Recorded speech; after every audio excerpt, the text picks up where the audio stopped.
All right, so building a career in music, showbiz. Now, there's a few GIFs in here, so I want you to, there's a bit of a challenge. I want you to firstly comment on the GIF, the first thing that comes into your mind, and then I want you to tell me something maybe about who's involved, who's the celebrity, who's the actor, what's the film, and if you're good, what year the film is from or what year the GIF happened, okay? Just I'm always interested to see what people's pop culture is like. All right, here we go. So we're going to today explore the various pathways to a successful career in music. There are countless ways of making it, and this is an important word, important phrase to look at. What does making it actually mean? And this seminar is just an introduction to a few things that we can talk about. So, career options. We're going to look at five strands. One is performance. The second one is education. Third is the technical element to music, the technical careers that are involved in a musical career. And the fourth is label, more about the business, the commercial side. And then number 5 is music venue. All right, so let's get started. In the chat, I want you to write who you think this is. Now, don't press it yet. Don't enter who you think it is. Just type it in. Type in the answer. Do not press it yet. I'm going to count you down, and everybody's going to type in their answer at the same time. So I'm looking at the chat here. Good. You're very disciplined. No one has actually written it in yet, so that's good. So I'm going to give you 3, 2, 1, and then we're going to type. Oh, here we go. 3, 2, 1, go. Brilliant. Yeah, it's Dolores. Indeed, it is. Anyone? No one got it wrong. Interestingly. Ah, good. Okay. So Dolores O'Riordan from the Cranberries. All right. So one of the biggest bands in the world from the 90s and still to this day, one of the biggest legacy acts in Ireland. So, do we know who this is? We're going to do another countdown. Don't write it in yet. And if you can give me the year, you get a special prize. Let's go. 3, 2, 1, go! Veronica Whitehead got in there first. Well, Michael Jackson. Michael Jackson. He's not that old, is he? James B. Very good. All right, Jimmy Brown. 1968. Okay. Miss Howley. I think you might be right, because I remember there were some riots around that time. Okay, very good. You're the one on stage. So the performer is the one that everybody's looking at. Now, we want to think about music, a music career. Everybody thinks about music as something you listen to, and they think about the artist performing the music. But what we're here to explore today is the fact that the artist on stage, the performer, is just one part of the puzzle. It's one element of a musical career. And that's why we start with it. Number 1, performance. You're the one on stage in the bar, in the club, in the pub, in the theatre, in whatever music venue you're attending. You are watching the artist. You're watching the performer. You're watching them on stage and you're listening to them. You might be listening to them acoustically. So no sound system. There's no technical equipment anywhere. Just them with their instrument and their voice acoustically in the room. But you are interacting with the performer. And the performer is the persona involved in the music industry. It's the person that the listener, the audience engages with directly. And the stronger performers, the most well-known and well-loved performers are those which engage directly with their audience. So it's a real mutual relationship there. But what type of performer do you want to be? That's the big question for TY students. And I know we have a lot of music teachers here as well on the seminar today. And so this is a big question. So James Brown, they call him the godfather of funk. Dolores O'Riordan, Cranberries was kind of rock pop, very much the sound of its time in the 1990s. But there are performers in every type of music. Pop music is just one type of genre. A pop singer is one type of singer. Folk music, traditional music, these are all valid music careers that we need to be aware of when we're actually talking about a career in music and a career as a professional artist. You've got rock musicians, jazz musicians, funk musicians. The list is never ending. You can specialize in any type of music. And then which art form? This isn't just for music itself. You can have a career as a collaborative musician working in theatre with mostly actors, with dramaturgs, directors. You could be a musician working in film and TV. You could be a musician writing music especially for screen. You could be doing soundtrack music.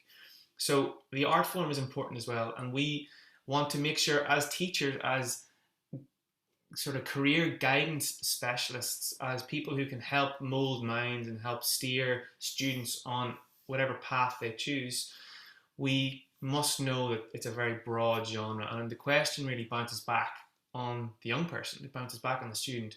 What type of musician do you want to be? And I suppose this, one of the themes of this seminar is X Factor, or Pop Idol, and all these shows, Britain's Got Talent, Ireland's Got Talent. These are just one form, one very, very commercial form of musical performance. And it's not for everyone. The lifestyle is not for everyone. And the musicality isn't for everyone either. Not everybody has that type of instrument. They can't sing that way. They don't perform that way. So it's important that everybody knows this. No matter what genre, no matter what music you're doing, no matter what type of performer, practice, practice, practice. You must practice, because if you don't, you will not improve. Some people have raw talent, and raw talent is actually an excuse for laziness.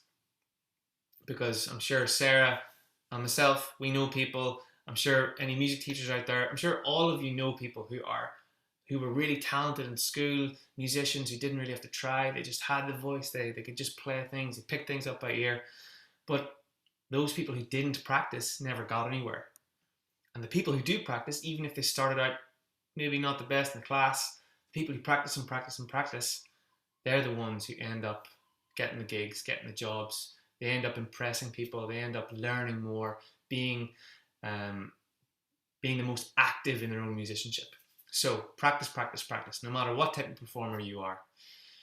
Get comfortable with mistakes. This is a very, very important one that actually is a big theme in all the TY work that we do, the Irish Institute of Music and Song, working with students specifically through the Young Musician Programme.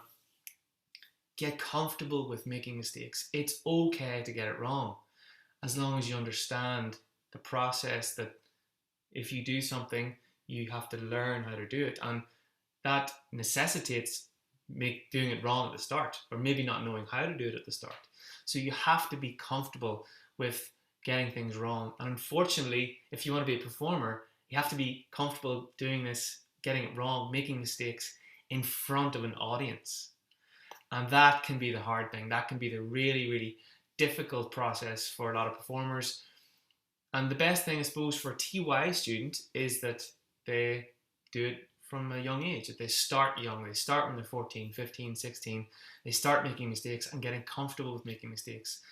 There's the old phrase, it's not about falling down, it's about the getting up again. And if you can do that in front of a live audience, obviously not physically falling down, not all the time, not like James Brown here, but if you can miss a note, or if you can fluff your chord, or if your voice cracks, or you forget a line, and you can keep going and it doesn't faze you, that's the art of performance. So that's something that is useful. You don't have to be a musician, you don't have to be a performer. This is teaching. If you're teaching, you need to be able to roll with the punches, metaphorical punches, and you need to be able to get through the challenges of working with a group, working in any live scenario. So I'm sure a lot of this is very familiar to teachers, but again, teaching is a form of performance. So it's very important that we're sharing this with any would-be musicians, any would-be performers.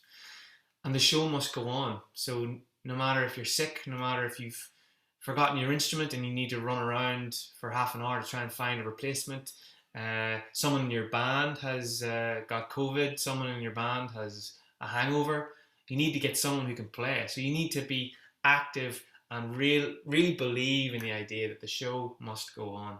The most important thing is that the performance takes place, and that takes a particular type of person, a personality.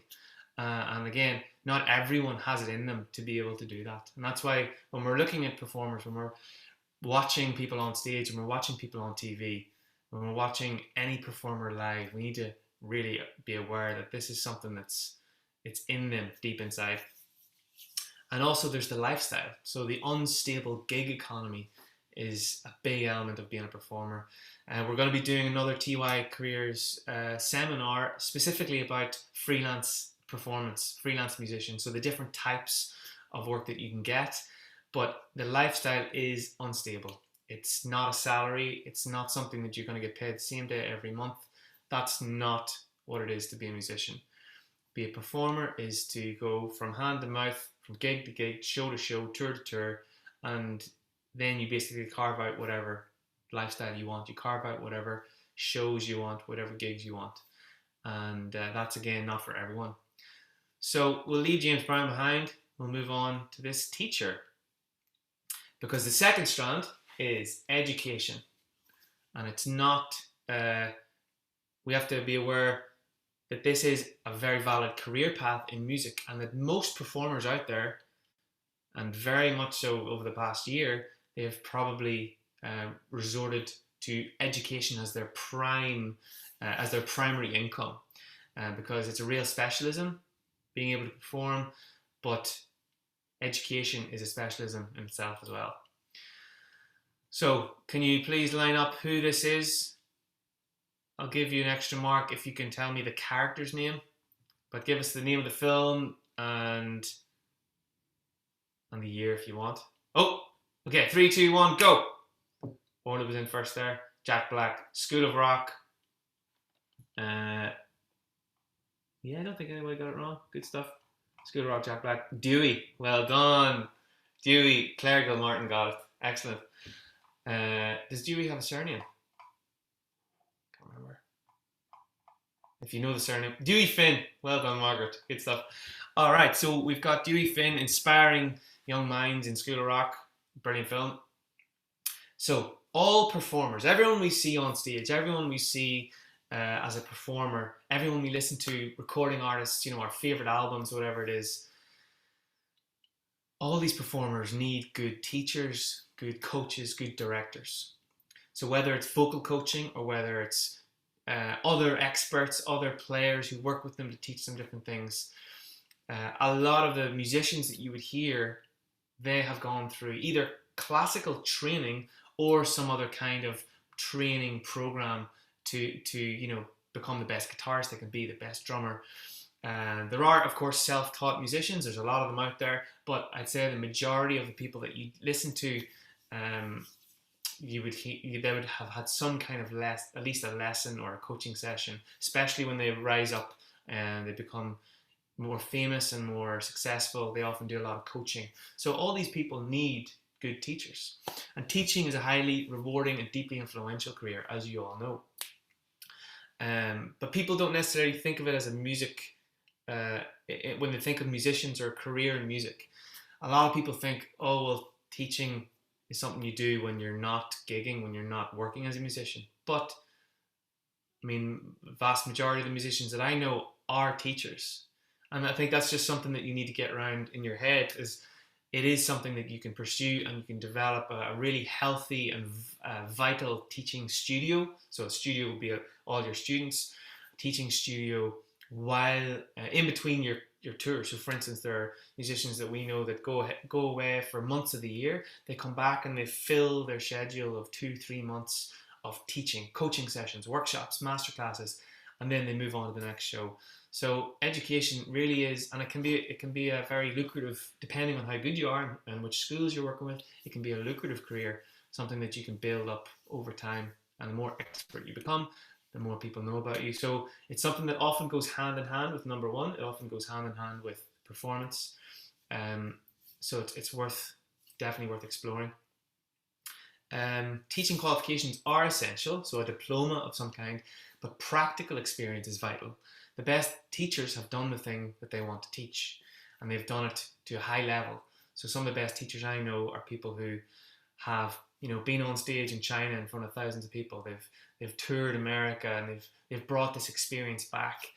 And it is possible, of course, to teach without having done those things, and to teach high-level students without having done those things. But if you have been through it yourself, not only do you have anecdotes, you also have learned skills that you can actually pass on. So I suppose the point of this is to realize that teaching is always there.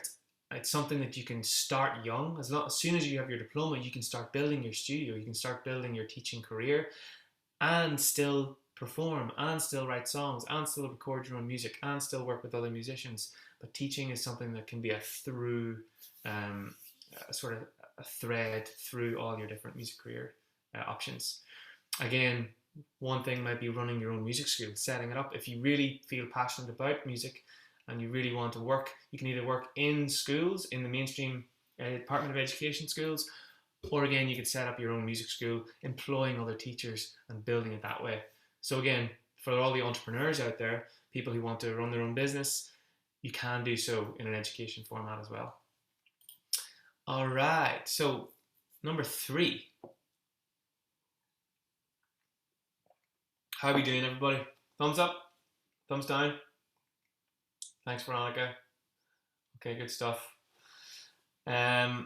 So this is number 3, is getting more into the technical side. So by technical, it's a very, very broad brush kind of term. We'll explore a little bit about what we mean, but we've already seen the performers, the people you see on stage.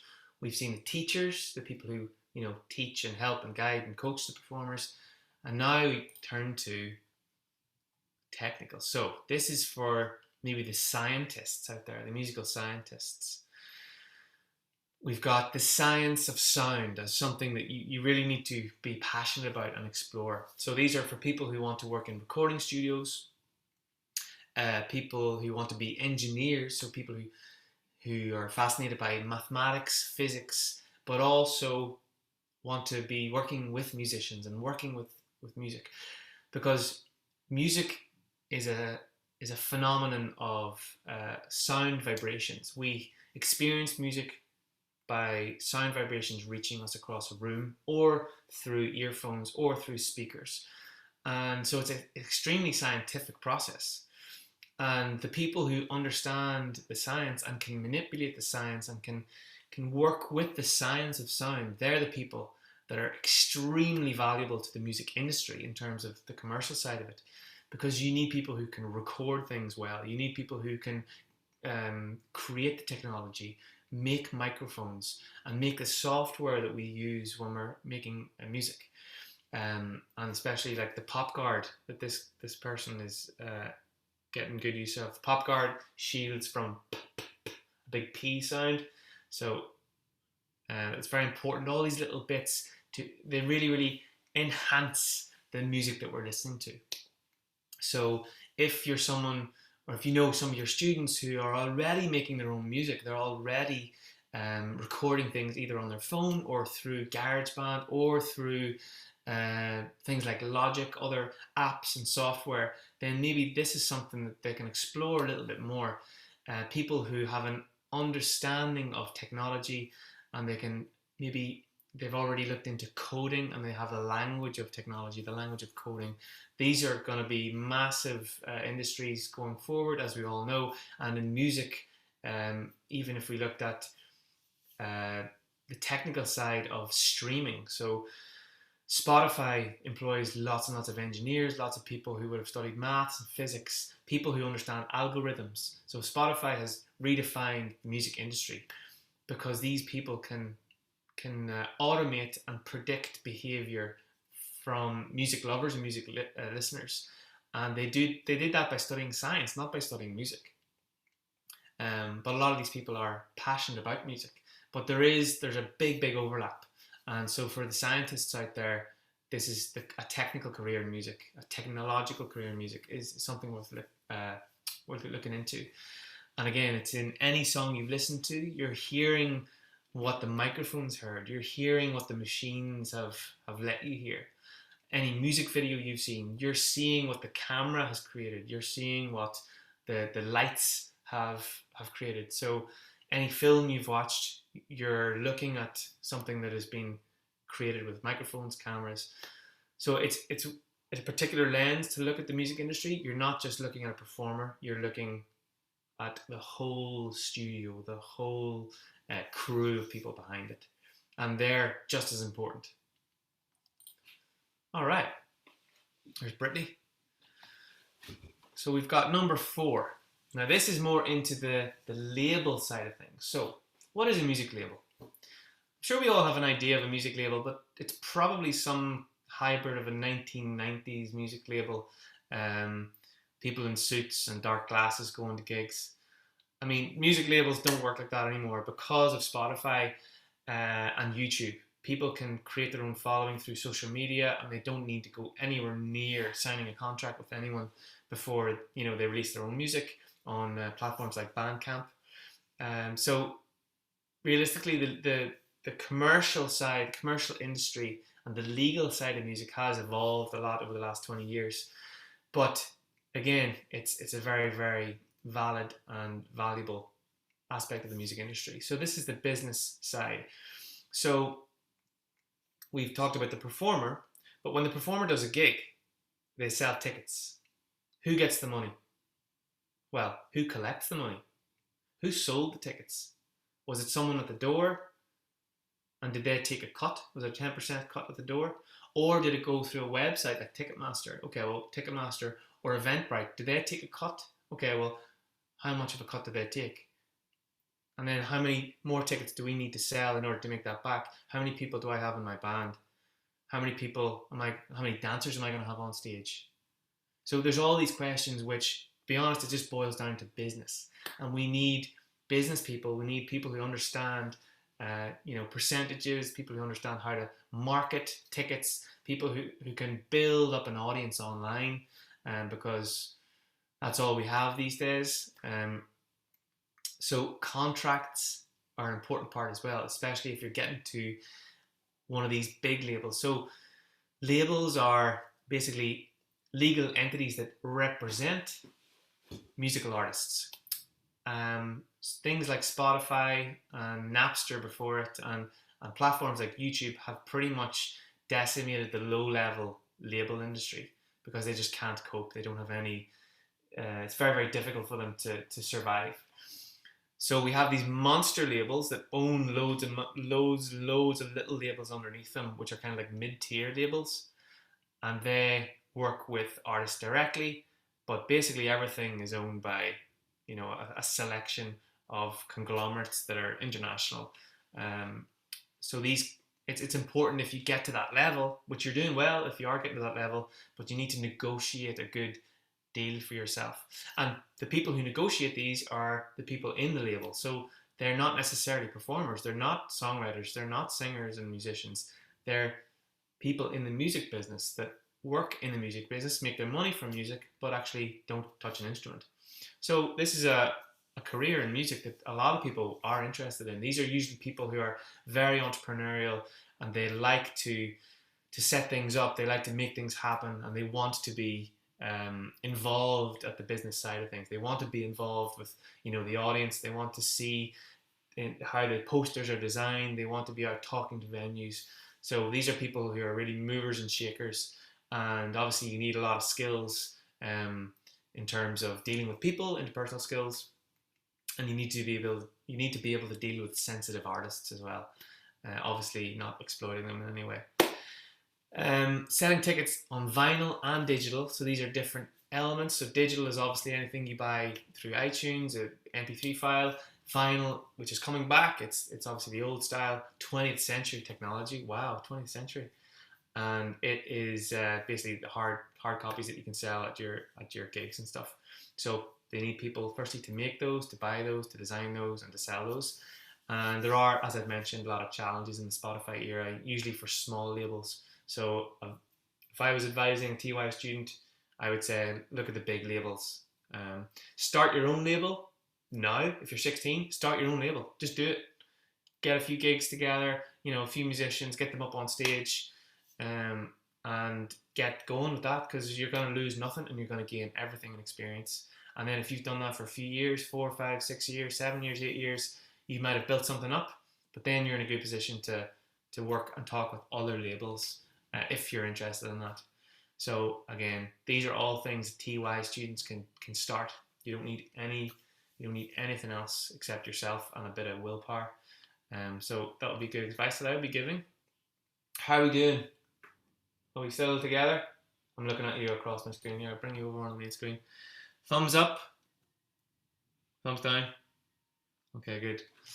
Thanks a million. So we're getting towards the end of the presentation, and then we're going to go for a Q&A. So I'll just keep going. It's 4:05, so we've got a bit of time. So here isn't. It's a venue, so our typical sort of big-sized venue. So this takes us into the next bit. Now, who can tell me what film this is from? Don't type it yet. So this is a person who works in the venue in the hat.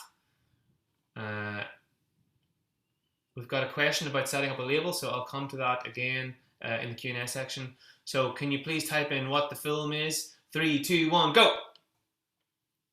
Well done, Veronica. Is it only Veronica? Good stuff, Spinal Tap. So this guy here in the yellow t-shirt is obviously working in the venue. It's a bit ridiculous. This rock guitarist tried something spectacular. He can't get up, so he's trying to help him up. So running a venue like this. Let's see. This would be a massive job, and it's obviously, you know, whenever you go to see these huge acts, you go to places like this. You go to Croke Park, you go to the Point, you go to all these amazing venues, and they take a lot of people to run them. So booking in bands and touring shows, selling the tickets, and creating a hub, creating a place that people want to be. And also then there's the live sound. So if you work in a venue, you need people to do the lights, you need people to do all the amps and the sound, you need people to pick up the guitarists who have fallen over. And also these venues would often send people to other concert venues, festivals, bars and clubs. So a music venue is anywhere you go to see music, anywhere you go to see live music. And obviously there's loads of jobs in it, and unfortunately it's been really, really hard for this part of the industry. People who make their living, you know, touring with all sorts of bands. I mean, any band you can think of, any famous band, they have someone who does their sound. And it's like the hidden member of the band, you know, it's the hidden the extra part of the team, because that person knows the sound, they know how the band plays, and they're the one that's delivering the sound out to the audience. And with all the venues being closed, it's a really tough time. But obviously this is temporary, so we're talking about, you know, the next generation of music students, the next generation of careers. So, you know, these things will all come back and they'll be bigger and better. So key skills. There's Billie Eilish there, and a lucky fan, trying to impress her. Key skills are business skills. As a musician, usually you're the boss and you're the one doing the marketing, the sales, creative stuff, songwriting, producing, unless you're working with a venue or unless you're working with a bigger organization.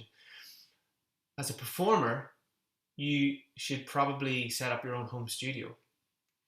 So if you're 16, 17, the first thing you can do is start recording your own music, because you need to be doing that. You need to have a portfolio of things. So writing, performing, recording, and then selling your own music on a shoestring budget. So obviously the more you can do yourself, that's the better thing. I mean, I'm sure some of the bigger musicians that you all listen to, most of them, I'd say, unless they're like really, really famous, like superstars, they're probably doing most of their online marketing themselves. It's just an all-encompassing job. Interpersonal skills. You need to be personable, you need to be good to work with, because it's all about relationships. The same as anything, but especially in a gig economy where people are going to hire you back to come and play again if they like you. They're gonna want to work with you, to collaborate with you. They're gonna want to work with you if you're easy to deal with. And you need to be reliable, because no one's going to want you if you're not going to show up on stage. Lifestyle is dynamic but unpredictable. The salary is unstable, but obviously can range, because you're the one making your own money. You don't go through anyone else. And resilience is essential. So being able to maybe go through a hard month and then maybe having a big summer of gigs. So that's kind of how it works. And it's an overview anyway. So we're going to do a little bit of a workshop now, and then I'd love to go to the questions for 10 minutes. So this is very, very quick, but this is something you can drag out in your lesson. So I want you to do it right now, okay? So I want you to think of your favorite musician.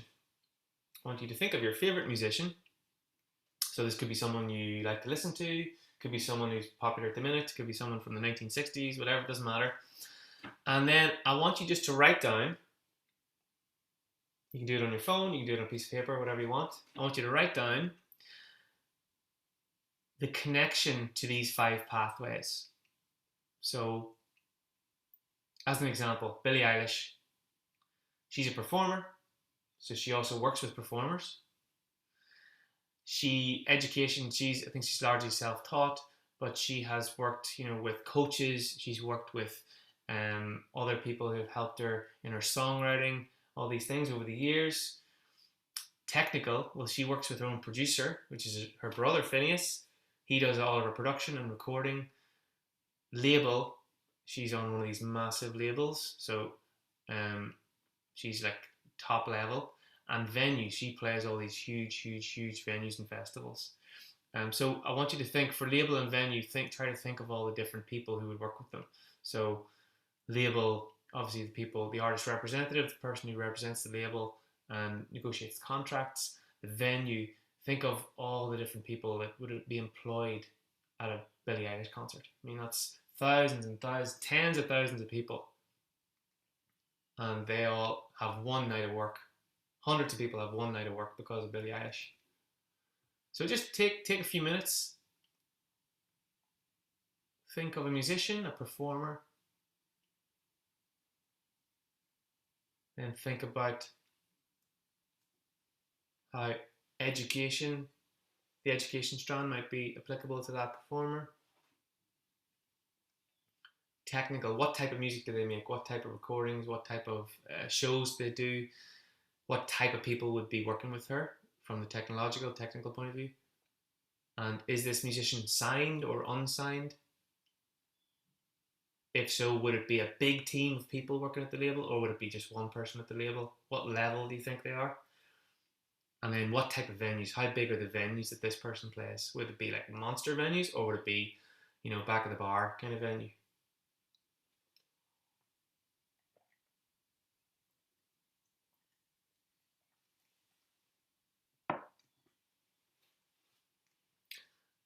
And finally, I want you to write a number next to these 5. So you got 1, performance; 2, education; 3, technical; 4, label; and 5, venue. And I want you to write a number next to each of them.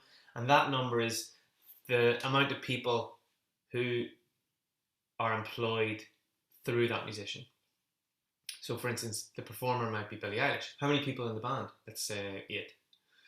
Education, how many coaches and people does she work with? Let's say over the years, she works with 10 people regularly.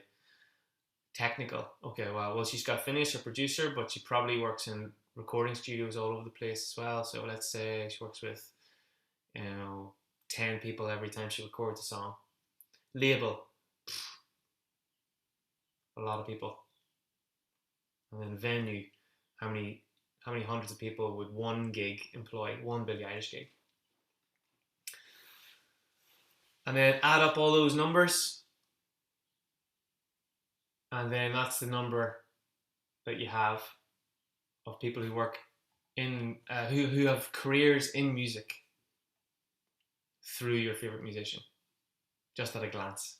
So when we think about a career in music, we're not just thinking about the Billie Eilishes, we're not just thinking about One Direction, these massive commercial bands. We're thinking about everybody who works with them along the way, because those people are making it. And this is the phrase we have to look at. Making it means you can pay your bills at the end of the month. Making it means you can pay your bills. And all those people can pay their bills, presumably, on average. So making it in music is having the life that you want, being able to pay your bills, and being happy, hopefully. So making it in music is not about being Billie Eilish, playing to 80,000 people in Crook Park. Making it in music is coming home from work at the end of the day, feeling like you're doing the thing you want to do. Now, obviously, not every day is going to be enjoyable. It is work after all. But if you're working in music and you can pay your bills, you've made it. All right, so Q&A. Going to look at the chat. Any questions? We had one question. If you'd like to start putting your questions in, I can come back to them. We're going to do about 10 minutes or so of Q&A. But the first question was about where would a student start to set up their own label? Well, if I was a student or if I was talking to a TY student, I would suggest find a musician first. Find an artist that you want to release, whose music you want to release. Could be a friend, could be someone that you've heard about, someone who plays or writes music or puts up their own music, but maybe they only do it through SoundCloud or they do it like through Instagram. And you say, okay, I want to help you release a single. So what do we need to do? Well, we need to work out what song we're going to release, make sure that it's written well, make sure that it's recorded well. So that's the technical part. So maybe I need, as the label, I need to talk to someone who I know that records music. So someone who has a microphone. Or maybe I'm the person who says, look, just do it on your phone. Do it on whatever you've been using. This is good enough quality. It doesn't matter. This is just the first single. Then when you've got the song recorded, then you say, okay, who's my audience? Who am I releasing this to? Is it to all my friends on Instagram? Is it to my Snapchat followers? Is it to a YouTube channel? And maybe I know someone locally or in Dublin or in London or in New York who actually releases new music, unsigned new artists. Or maybe that I've heard about them, so I need to do more research. And then I'm going to contact them and say, look, I've got this artist. I would like you to release their music.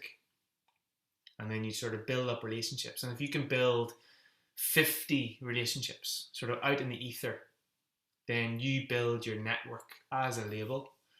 Even though you're just yourself in your bedroom, it doesn't matter. Most small labels are one person just doing their own thing. And then when you have a good track, you need to say, well, is this track good enough for me? Do I want my label to be, behind this?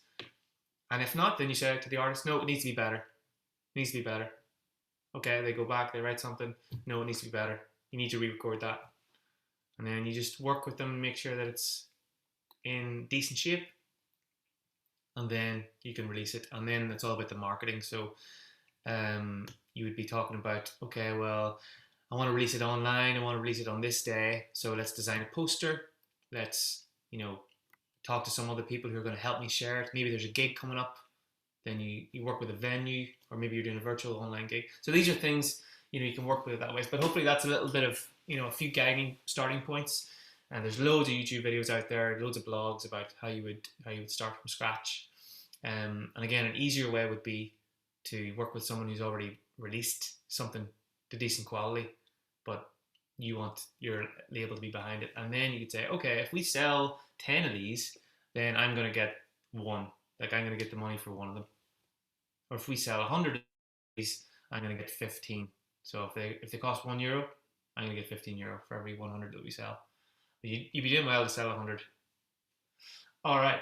How about a traditional instrument? How about a traditional instrumental player, for instance, a fiddle player or a whistle player, become involved with the National Orchestra or RTE? Good question. So, traditional players, they go through a rigorous training, and they go through training that is usually peer-based. So they learn from each other and they learn in a sort of session setting. They also take lessons and they would do coaching and workshops. And it's a real festival circuit. So trad players would be always learning from a very young age and would be learning a lot by ear. Compare that then with classical players. Classical players often do a one-to-one lesson based tuition. So a lot of classical players only do one-to-one lessons for like 15 years of their life, and then they start performing and working. So it's a much less social sort of scenario. Trad is extremely social, very peer-based, very sort of festival and performance-based and session-based. And then classical music is much more sort of private tuition, that kind of thing, traditionally, I'm thinking. But if you wanted to be in the National Orchestra or the RTE Concert Orchestra, you need a classical training. You would generally be advised to have some. Sarah, chime in here on the chat, maybe on that as well. Sarah is very much on this end of things. But you would have to have very, very good sight reading. So you'd be able to read music, and not only read it, but like read it really well without ever having seen it before, very quickly. And you need to have a certain type of tone and technique. And this is usually built up over years and years of classical training. So a trad player can, of course, get into the National Concert Orchestra. However, they would have to also have, as well as their traditional training, their traditional playing, they'd also have to have a repertoire and tone and a technique and musicianship skills, sight singing skills that would be more in line with the classical route of education, classical education. So I hope that helps. Again, for TY students, it's perfect age. If you're a trad player, then start doing some classical lessons or start working on your sight singing, start working on, sight reading, start working on things that will help you in an orchestral context. Carol asks, what courses or where would you recommend for anyone interested in sound engineering? So there are courses, kind of diploma level and third level courses in sound engineering. They would be in places like BIM and in other music colleges. So we would do, the Irish Institute of Music and Song does a kind of beginner foundational level for TY level. So for TY students, they can get in touch with us. But if you're kind of getting to the age where you're leaving school and you want to do engineering, I'd say look at places like BIM, look at the universities around Ireland, around Dublin. And of course, if you're going abroad, if you want to go over to London, then there'd be some amazing music colleges over there. And that would be obviously, on a different level in terms of the music industry in London is very, very different to the music industry in Dublin, which is a good point, because if you want to work in the music industry, you kind of have to go where the work is. So there's obviously going to be more jobs, more work in a place like London, New York, Chicago, LA than in Dublin. Dublin is a city, it's a small city, it's a very cultural city, but it just does not have the infrastructure for the arts that a place like London has. Cultus, National Body for Traditional Irish Music, yeah, coordinate the Flat Kilt, of course, brilliant. We have a National Folk Orchestra of Ireland. These are places, yeah, exactly. You can be playing at an extremely high level through these organisations, and it's worth looking into Cultus, National Folk Orchestra of Ireland as well. There's so much out there, and again, this seminar is about opening it up and actually realising that there are so many different routes, so many different strands. So thanks for that, Sarah. Many sound and engineering courses, most degree courses have modules, places like Maynooth, BIM, Pulse College, yeah. So it would be an engineering module as part of a greater, say, music technology course or a greater diploma in music technology or engineering. Grace, if your desired path is performing, would busking be a good place to start? Yes. Busking is incredible training. Sarah will tell you she's busked all around the world, and there's nothing better to cut your teeth, to work with an audience, to hone your craft. It's not easy. It is not easy, but that's why it's valuable training. So busking would be a great thing to do. Obviously, make sure you have a license and make sure that you're not annoying anyone and all that stuff, all illegal things. What other resources would you think is a good idea to get started and get your name out there? Well, building your craft and getting your name out there are two very different things. Building your craft to make sure you're the best performer you can be is different to being known. And unfortunately, there are lots of people who are known, but they're just not very good. You would rather be very good and not known, because if you're very good, then when you get known, you're going to be way, way better and way, way more successful. So I'd say at your age, TY age, focus on your craft, focus on being the best musician, performer you can be, and don't worry about your following, because if you're not a good performer, if your music isn't up to scratch, then your audience is going to see that. Obviously, if you want to be a social media influencer, that's a different career, and we're not going to talk about that.